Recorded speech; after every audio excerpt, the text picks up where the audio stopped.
VA medical centers, including the one in Salem, remain the target of violence and threats. That's the finding of a new report we obtained. 10 News anchor Jenna Zipton has been working for you, highlighting security concerns for the last 2 years. And tonight we have new information on veteran security and what progress, if any, has been made in Salem.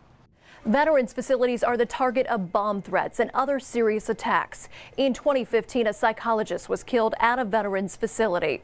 The GAO put together this report. We talked to the director of the physical infrastructure team. She says over the last 5 years, patients and employees have carried out attacks, but it's not unreasonable to expect the public could be the source of threats as well. The 9 million veterans that the VA serves every year have been through a lot, and many of them have mental challenges, many of them have substance abuse problems. Another thing we hear from VA is that these individuals, many of them have been taught how to use firearms, and they're comfortable with firearms, so they pose an additional kind of challenge. The Salem VA Medical Center and the community-based outpatient clinics in Danville, Lynchburg, and Wytheville all treat veterans. But a new GAO report we obtained says the Department of Veterans Affairs needs to review and revise its risk management policies and develop an oversight strategy to assess the effectiveness of risk management programs. You have two situations. You have a facility that may not be implementing the necessary measures, which might be putting folks there at risk, or you might have a facility that is doing more than they need to and potentially spending money on security measures when they might want to spend it somewhere else.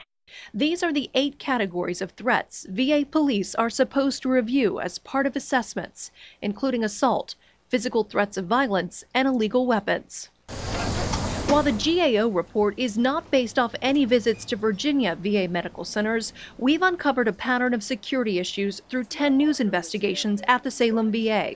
In 2015, we found more than $1 million of taxpayer money earmarked for security upgrades that were never completely put in place. One project would allow the more than 80 buildings on campus to be locked or opened with the push of a button. Previously, it had to be done by hand, taking more than 30 minutes and a lot of manpower. But our investigation found there were problems that would cost hundreds of thousands of dollars to fix, and the system still isn't working today.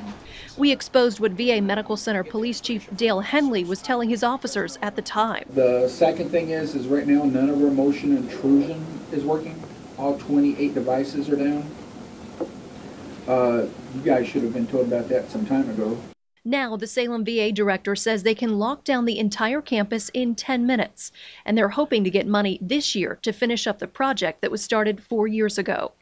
The GAO report says the VA police force plays a vital role in protecting veterans, but they found staffing at 9 locations varied. Policy sets a minimum number of officers, but recruiting and retaining police can be challenging. The Department of Veterans Affairs has agreed to the issues highlighted in this report and will be making changes. The Salem VA Medical Center says they use motion intrusion alarms, panic alarms, and security cameras to make sure everyone stays safe. They'll wait for further direction to see if other changes need to be made. Jenna Zipton, 10 News, working for you.